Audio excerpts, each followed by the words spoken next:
मुगल वंश का संस्थापक बाबर का जन्म 1483 में उज्बेकिस्तान के फरगना में हुआ था।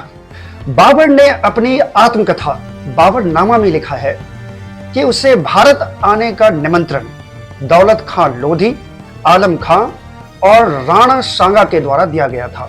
बाबर का भारत पे पहला आक्रमण 1519 में भेरा नामक स्थान पे हुआ और इसी अभियान में ही बाबर ने पहली बार गोला बारूद का प्रयोग किया। वो 4 महत्वपूर्ण युद्ध जो बाबर ने भारत में लड़ा, पहला पानीपत की पहली लड़ाई, दूसरा खानवा का युद्ध, तीसरा चंदेरी का युद्ध और चौथा घाघरा का युद्ध। पानीपत की पहली लड़ाई 21 अप्रैल 1526 को हुआ था। यह युद्ध बाबर और इब्राहिम लोदी के बीच हुआ था।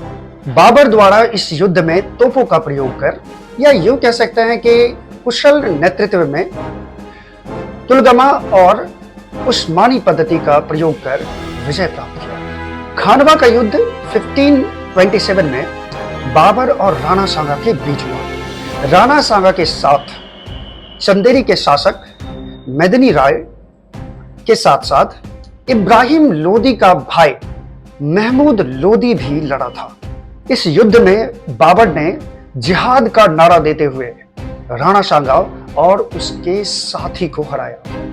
उसके नेक्स्ट ईयर ही बाबर ने 1528 में चंदेरी का युद्ध लड़ा, जो कि चंदेरी के शासक मेदिनी राय के साथ लड़ा और उसे पराजित भी किया। और फिर 1529 में बाबर ने महमूद लोधी के नेतृत्व में घाघरा का युद्ध लड़ा, जो कि अफगानों के खिलाफ था।